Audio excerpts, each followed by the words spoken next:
Buenas tardes, encantada de escucharte. Muchísimas gracias. Igualmente, doctora, la verdad que un gusto charlar con ambas y además con la sorpresa con la que amanecimos el día de hoy hablando sobre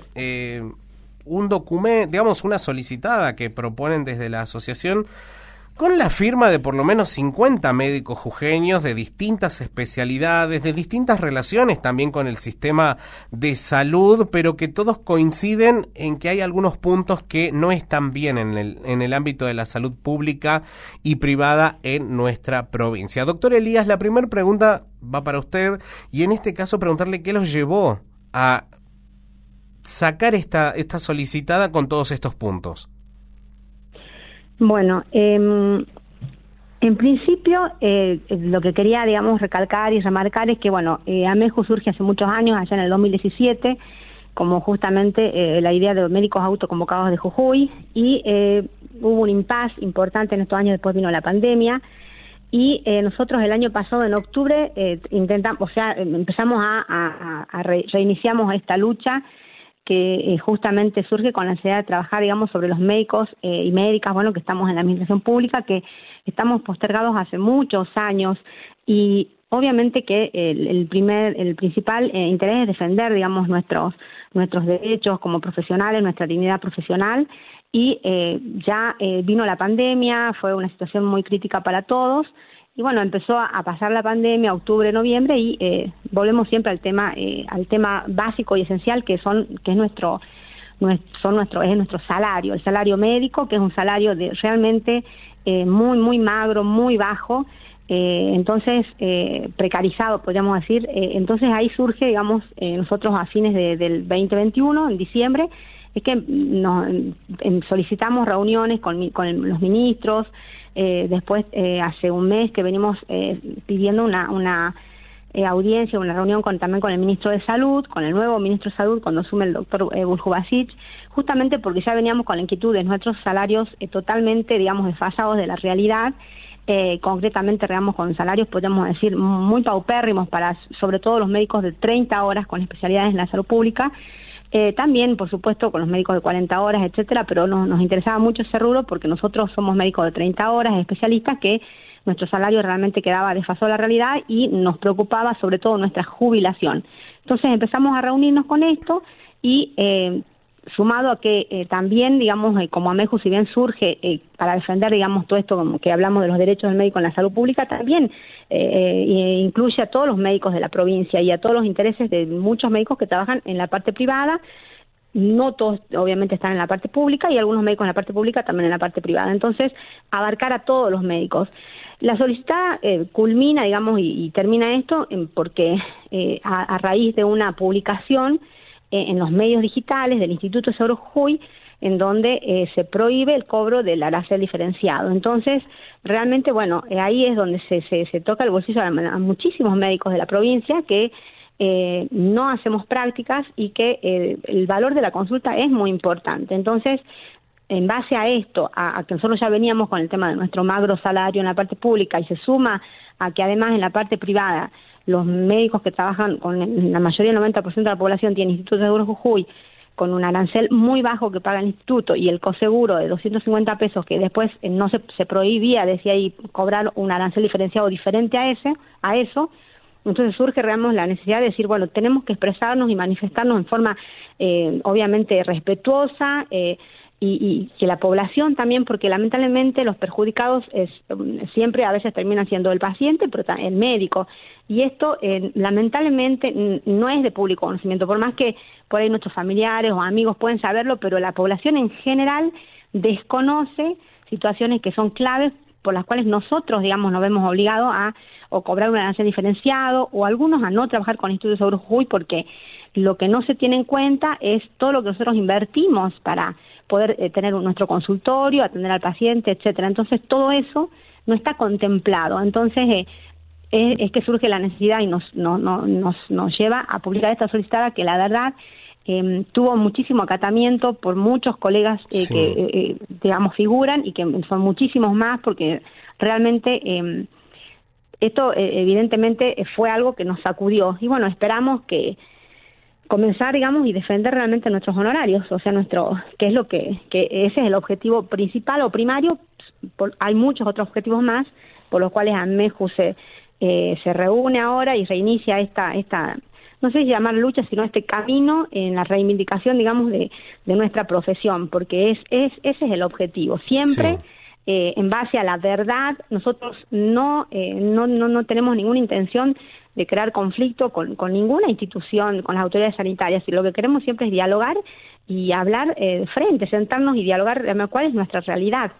Ese es el motivo principal. Doctora Daje, le quería preguntar respecto a algo que tal vez la comunidad no sabe, que tiene que ver con que la institución que regula la matrícula, pero que también es el que establece en conjunto, en asambleas y en reuniones, los costos que debe tener, los honorarios mínimos que ustedes deben percibir, tanto como médicos generales como especialistas. Hoy hay un desfasaje en esto que mencionaba la doctora Elías. ¿Cuánto es lo que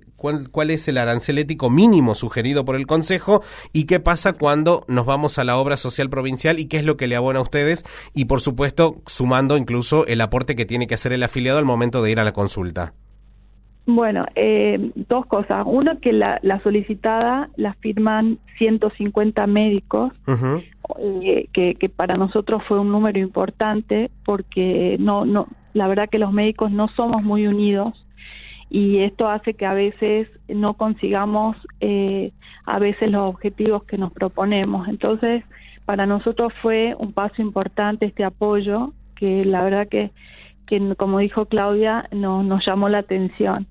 Y tiene que ver con la salud en general, porque lo público se relaciona con lo privado, porque muchas cosas se han ido, como dice la solicitada, los hospitales públicos se han ido desmantelando, y esto ha hecho que se pasen muchas cosas a lo privado y la gente tenga que recurrir a lo privado porque el público no le da la solución. Entonces, como digo siempre, todo está relacionado, la mayoría trabajamos en lo público y en lo privado,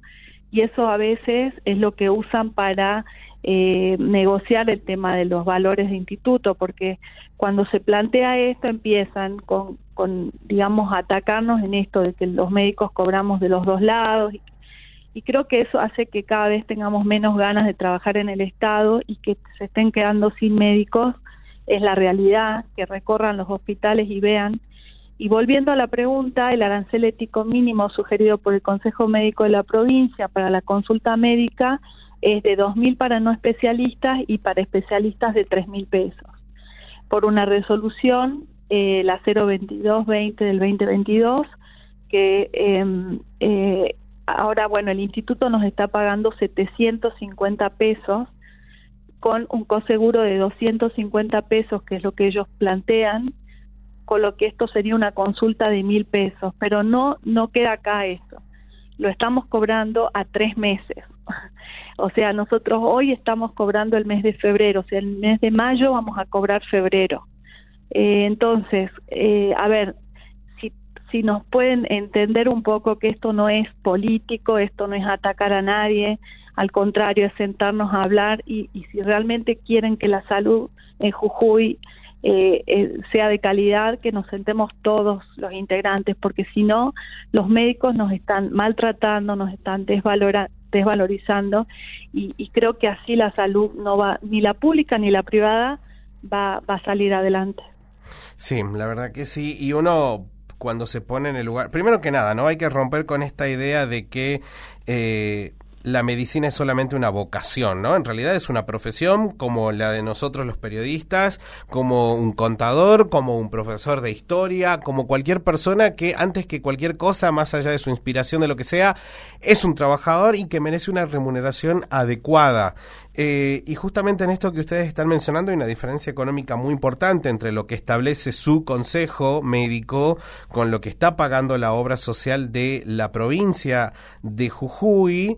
Y además también que esto se junta con lo que está pasando en el sector público, es decir, aquí nadie escapa a estas diferencias y a esto que no es de ahora, porque como lo decía Claudia, recuerdo que hablábamos hace ya varios años cuando se formó la asociación de estas situaciones que incluso durante la pandemia para algunos significó agravarse esta situación, porque bueno, la situación nos golpeó a todos y a ustedes también, por más que sabemos que eran un pilar fundamental, pero bueno, las especialidades que estaban tal vez directamente vinculadas con la enfermedad COVID-19 sí tuvieron una situación diferente, pero el resto de las especialidades por ahí tuvo que verse también golpeada por esto. Bueno, disculpe, ahí quiero aclarar algo. Sí. Con el tema de la pandemia, también a algunos médicos se les decidió pagar mucho más de lo que cobraban, y estos sueldos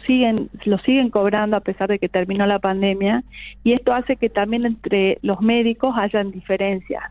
Y el sueldo básico hoy de nosotros es de 21.000 pesos, eso la sociedad lo sepa. O sea, nosotros nos vamos a jubilar con el básico nuestro es de 21.000 pesos, los de 30 horas. Entonces, eso es lo que también queremos que se sepa, porque si no creen que estamos hablando sin dar números y sin cosas que sean exactas, y esta es la realidad. Sí, la verdad que sí. Doctora Elías, respecto a un punto que usted mencionó, que dijo que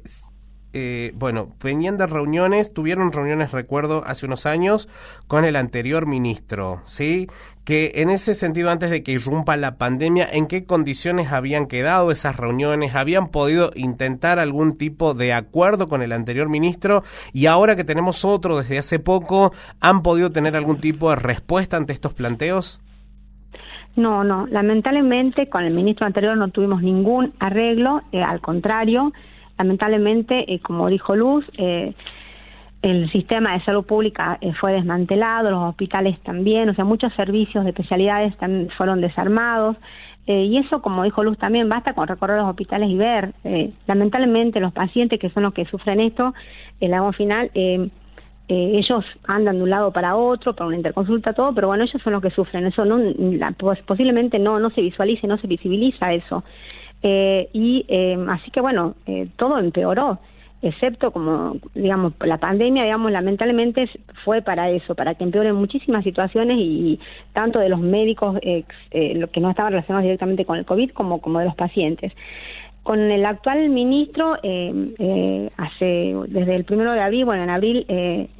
pedimos, digamos, audiencia y queríamos entrevistarnos, todavía no nos recibió. Así que bueno, estamos esperando que nos reciba, justamente porque nuestro planteo fue ese, o sea, nosotros queríamos darle propuestas para recomponer nuestro salario médico, y seguimos con las propuestas iniciales del año 2017, que esto por supuesto es histórico, que era siempre evaluar el salario básico. Nosotros no nos pagan en nuestro recibo de sueldo el título, por ejemplo, que es un logro de otros gremios. A nosotros no nos pagan título universitario, que es lo que también siempre pedimos allá en el 2017, cuando tampoco pudimos lograrlo. Ahora volvemos a pedir lo mismo, el pago por título universitario, el adicional por especialista, que eso es figura en la carrera hospitalaria, pero también es todo un trámite que hay que hacer con expedientes, porque es así. La recategorización automática, que también es otro problema que siempre surgió. Ahora, en este mes, desde que asumió el nuevo ministro, hubo una recategorización automática así espontánea, porque bueno, uno entiende que también el ministro sabe de esto, porque él ya llegó a sus oídos, sabe que los médicos de 30 horas ganamos poco. Él manifestó, incluso también lo expresó en redes, que él tenía intención de mejorar nuestros salarios, sobre todo a los médicos de 30 horas, y lo hizo público. Así que bueno, por eso queremos reunirnos para ver, pero no aumentarnos, no sé, unos tantos miles de pesos para que nos quedemos tranquilos. No, hablamos del salario básico mínimo, que es de 21.954, y unos cuantos aportes que tenemos adicionales, lo que hace que un salario de un médico de 30 horas sea de 81.000 pesos, 82.000 pesos, más otros aportes que son más otros números que nos pagan que son sin aporte, lo cual puede llegar a que sume un poco más, que eso es de ahora, estos últimos meses, pero lo que nosotros cobramos en básico y con los pocos aportes que tenemos es eso, ronda entre 70.000, 80.000 para un médico de categoría B, pero para un médico que recién inicia, que tiene menos de 5 años de antigüedad, cobra 40.000, 50.000 pesos. Ese es el salario de un médico especialista categoría A, con menos de 5 años de antigüedad. Entonces, ¿qué médico va a querer trabajar en la provincia, en la salud pública, por más vocación que tenga, por ese salario? Todo lo demás son aportes en negro, lo cual puede llegar a 70.000. O sea, realmente es vergonzoso. Nosotros queremos reunión con el ministro por eso, para plantearle esto. Y nuestra jubilación, porque un médico de 30 horas que se jubila ahora en unos años, la jubilación es de 60.000 pesos y un médico de 40 horas, 90.000. Entonces, realmente, trabajar toda la vida para después, por supuesto uno sigue trabajando a lo mejor en su consultorio, pero es muy vergonzoso, es lamentable y bueno, sabemos que eso depende de nosotros los médicos. Como dijo Luz también, los médicos somos desunidos. Bueno, ahora confiamos en que esto sea el inicio de empezar realmente a defender nuestro derecho a una remuneración digna, como vos dijiste, porque somos trabajadores como todos. Entonces, eso es lo que nosotros esperamos, que el ministro nos reciba para conversar esto, porque, bueno, esperemos que haya alguna solución, algo a corto plazo. Así que ese es el objetivo nuestro. También quisiera retomar esto que ustedes mencionaron respecto a la situación del sistema en los hospitales, respecto a esto que ustedes mencionan como desmantelamiento, que cuando se utiliza este término, las autoridades sanitarias, sea quien esté en el ministerio, siempre la niega y afirma de que en realidad lo que se hace se está fortaleciendo, pero sabemos que cuando el ministro Bokwid hizo la presentación del Plan Estratégico de Salud, que se produció un cambio en la estructura muy pero muy importante. Por lo menos quienes consultamos no tuvimos acceso jamás a un documento técnico que explique cómo se iba a evaluar las metas, los objetivos, cómo se iba a medir el cambio y el impacto en el sistema de salud. Y nosotros aquí en la radio recibimos diariamente consultas de la gente, mensajes de la gente, y donde mucha gente se queja de que como ahora todo pasa por el CAPS antes de ir al hospital, bueno, que en ese tramo mucha gente queda perdida en el sistema. Y además que en los hospitales, como ustedes también lo mencionaron, algunos servicios se han desmantelado, porque sería este caso, en este caso sí sería usar esta palabra, como por ejemplo el otro día me escribieron una persona que y que no lo hicimos público porque no quieren dar a conocer su nombre ni demás, pero ahora sí lo podemos comentar en base a esto que ustedes hablan, de por ejemplo una persona que se atendía en el servicio de reumatología del Hospital San Roque, Pablo Soria, el San Roque, sí, esta persona se atendía ahí al ser un hospital que luego se convirtió para COVID-19, estos pacientes como que no tenían un equipo de referencia, no tenían a su equipo con el que se venían tratando, y ahora se dan con que esos médicos ahora están en distintos hospitales, los médicos tratantes ya no están en el hospital público inclusive, entonces claro. Uno renunció, el doctor Cruz Lascano acaba de renunciar, es uno de los reumatólogos que tenía el San Roque, y es gente que está con tratamientos crónicos que hoy no tiene su médico de cabecera, y el doctor, no quiero hablar por él, pero renunció por esto también que hablamos nosotros. Entonces, es lo que decíamos y lo que usted decía al principio, es que tampoco nosotros sabemos cuál fue este plan estratégico de salud y a dónde iba. Esta parte técnica que usted la pide, nosotros tampoco la tenemos y somos partícipes de, digamos, que estamos en los hospitales públicos y nos hubiese gustado que el doctor Bokwid nos comunique o nos haga parte de este proyecto en el que directamente se largó, digamos, a las redes o a comunicar este famoso plan estratégico y en el que los médicos no nos veíamos involucrados. Entonces nunca nos sentimos parte de eso. Servicios como dermatología, que yo en esto quiero recordar a mi padre, que fue uno de los que formó ese servicio, que armó ese servicio en el San Roque, hoy está desmantelado, no existe. Entonces hay muchas cosas que duelen en el fondo porque cosas que venían funcionando bien, y esto lo sabe el doctor Fiat, lo saben los médicos dermatólogos del San Roque, y es muy doloroso ver que esos médicos hoy no tienen su servicio. Claudia hablará por el de infectología, y bueno, y hay que defender lo que funcionaba, porque si no, ahora esos pacientes, como usted dice, están a la deriva. Y duele. Sí, la verdad que sí, y además al no tener un espacio como los tenían antes, bueno, cuesta después volver a reinsertar a esas personas y no sabemos si es que después vuelven al sistema, y cuando vuelven muchas veces, y esto seguramente le pasa a ustedes en su práctica, se vuelven a encontrar después de mucho tiempo con el paciente, pero ya en condiciones donde se ha perdido tiempo, donde faltó adherencia a los tratamientos. Así y además ahí incrementamos horas de trabajo para ustedes, insumos económicos, estructurales, físicos de los hospitales, se necesita mayor complejidad, entonces ya no podemos hablar de prevención y de promoción de la salud, sino que tenemos que hablar netamente de asistencialismo, un paradigma con el cual creíamos haberlo dejado en el siglo XX, pero sin embargo parece que va a volver, que sigue siendo parte de la realidad en nuestro país. Sí, lamentablemente así, Gastón. Con respecto a lo que vos decías, en el Hospital Pablo Soria, hace un mes o más, renunció el doctor David Carrillo, que era reumatólogo Pablo Soria, sí. que entonces todos los pacientes que se atendían en el Hospital Pablo Soria pasaron, que es una cantidad de números de pacientes, digamos que ahora no recuerdo exactamente, todos a atenderse al Hospital San Roque. En el Hospital San Roque hay 2 reumatólogos, porque estaba el doctor Cruz Lascano, la doctora Servilla, la doctora Sandoval, y la doctora Ábalos, 4, que volvieron hace poco al hospital a intentar recomponer todo esto, porque el servicio de reumatología también se había, con el plan estratégico, o sea, con la implementación de este plan, distribuido por diferentes la atención lugares fuera del hospital, entonces se perdió todo el trabajo en equipo, y todos los pacientes que tenían en hospital de día, etcétera, todo eso se disolvió, así que bueno, la verdad que fue una tristeza en estos 2 años la atención a este tipo de los pacientes crónicos reumatológicos, y al renunciar el doctor Carrillo, todos esos pacientes pasan al Hospital San Roque. Justamente por los salarios que nosotros tenemos de médico 30 horas especialistas, es que nosotros empezamos nuevamente a defender esto, a nuestro salario, y el doctor Cruz Lascano se ve, decidió renunciar, lo cual creo que la renuncia fue aceptada la semana pasada, y uno no puede creer como un médico especialista, con dedicación, con formación, digamos, como el doctor Cruz Lascano, o sea, le haya sido aceptada su renuncia. Entonces, ahora tenemos que quedar 2 colegas o 3 colegas con todo el caudal de pacientes en la misma circunstancia. Entonces, como que nos obligan realmente, parecería que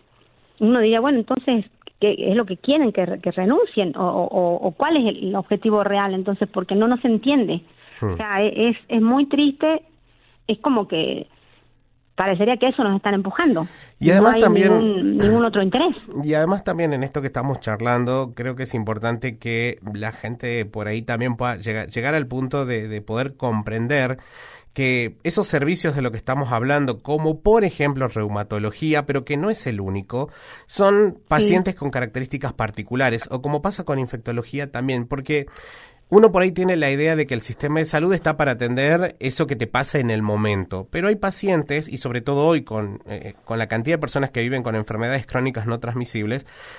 son concurrentes habituales de los servicios. Entonces, es bastante complejo pensar de que todo se va a atender en el primer nivel, cuando acá son pacientes que necesitan de su médico especialista. Por supuesto que si aparece con un dolor muscular, con una torcedura de tobillo, no va a ir al reumatólogo directamente y lo va a tener que solucionar primero en el primer nivel, pero hay cosas que sí necesitaban de su médico especialista, que ya conoce su historial, que incluso lo conoce toda la vida, porque a veces son enfermedades que se diagnostican muy tempranamente y que conviven con ellas a lo largo del tiempo, y que todo este plan estratégico lo único que hizo fue alejarlo de esa atención y ese único tal vez contacto que tenía con el sistema de salud, y por supuesto, como usted también decía, doctora, y creo que vale la pena recalcarlo, un médico con un alto nivel de especialización no es tan fácil de volverlo a encontrar, para decir, no importa, se va uno, pero yo tengo 5 en la mesa de suplentes, en la lista de suplentes, no los volvés a encontrar. No, por supuesto, realmente eso no se entiende. Y como vos decís, en las patologías crónicas, transmisibles o no transmisibles, el paciente es tan importante la relación médico-paciente que realmente uno no entiende cómo, se intenta, en el primer nivel de atención se atiende una clase de paciente en primer nivel de atención. Para eso está el especialista, o sea, si no, no existiría el médico especialista. Eso es lo que uno no lo pudimos dialogar en su momento con el doctor Bowit, porque era como que era lo mismo el médico de atención primaria de salud que el médico especialista de un tercer nivel. O sea, todo está articulado, todos somos parte de este sistema de salud y cada uno tiene un rol y una función. Lamentablemente no funciona articuladamente y va en desmedro de la salud de la población, de la calidad de atención, y sobre todo de realmente que el médico esté totalmente desmotivado para ir a trabajar en estas condiciones, sumado a las malas condiciones a veces laborales y a otras muchas situaciones que pasan, pero bueno, uno se acostumbra a trabajar así. Así que bueno, esperamos que esto sea el inicio de una recomposición, en todo sentido, y podamos dialogar, porque ese es el objetivo, dialogar, sentarnos, y como dijo Luz, nosotros somos los partícipes importantes en esto, o sea, los médicos, pero siempre nunca somos consultados, o sea, los que trabajamos, los que estamos en la parte asistencial, los que estamos en el hospital, los que vemos los pacientes, los que vamos todos los días al hospital. realmente no somos partícipes, o por lo menos los que son partícipes serán una minoría, pero a veces no reflejan lo que nos pasa a la mayoría. La verdad que sí. Por último, doctora Daje, ¿cuál sería su mensaje a la comunidad? Porque en todo esto hay toda una población que está en el medio de todo esto. Por un lado, la situación que ustedes viven. Por otro lado, las exigencias y las propuestas que traen los decisores de políticas públicas en la provincia, la estructura sanitaria en sí, desde el Poder Ejecutivo, el Ministerio de Salud y todos los que de ellos participan en la toma de decisiones. Pero la población también forma parte de este sistema, no son sujetos pasivos, son sujetos activos. Entonces, para ellos, ¿cuál sería el mensaje y cuál es lo que a ustedes les gustaría dejarle a la gente que nos está escuchando? Que la población entienda que el médico no es su enemigo, que el médico no hace las cosas para perjudicarlos, sino que también tenemos una familia por detrás y tenemos que mantener nuestros consultorios y nuestra actividad. O sea, como todos, creo que necesitamos que no nos dividan más ya, porque la verdad que es ponernos en contra de los pacientes a veces estas situaciones y no nos gusta, no nos gusta estar aquí hablando de esto, nos gustaría estar hablando de proyectos, de ideas y de mejorar la salud en general. Como digo, el Instituto del Seguro en una época tenía un superávit, había un plazo fijo por $32 millones, o sea que el instituto no cobraba arancel diferenciado, o sea, hubo épocas en las que el instituto era el modelo de las otras obras sociales en lo que es valores. Nosotros también somos afiliados al Instituto del Seguro, tampoco queremos pagar coseguros, o sea, no es que el médico quiere sacarle plata al paciente y cobrarle, o sea, es una necesidad, como dije al principio, cobramos ahora en mayo, el mes de febrero, y bueno, y así estamos tapando agujeros para poder sostenernos. Entonces, que la comunidad entienda que este reclamo es justo, políticamente no estamos de ningún lado, o sea, somos trabajadores de la salud y lo que queremos es la unión y aportar lo poco que sabemos para que todos tengamos una salud digna. Bueno, la verdad que me gustó mucho charlar con ustedes para que se pueda ampliar. A veces uno quiere poner de todo en una solicitada como esta, pero no hay posibilidad. Pero bueno, queremos que la gente escuche y para que no solamente se quede con lo que está escrito, sino que podamos ampliar con esto y que no es solamente tal vez lo salarial, sino también hablar un poco sobre la situación del sistema en sí y que repercute. Una cosa que pasa en el público repercute en el privado, lo que pasa en el privado también repercute en el sistema público de salud. Así que le quiero agradecer a ambas por su tiempo, por su predisposición y bueno, quedamos atentos a ver si es que hay algún tipo de respuesta por parte de las autoridades, de sus colegas también, a ver cómo siguen acompañando este reclamo que los afecta a todos de una forma u otra. Así que, doctora Daje, muchísimas gracias por su tiempo y un placer conversar con usted. Muchas gracias. Claudia, también muchísimas gracias a vos por tu tiempo y seguimos en contacto. Gracias, Gastón, muchas gracias. Hasta luego.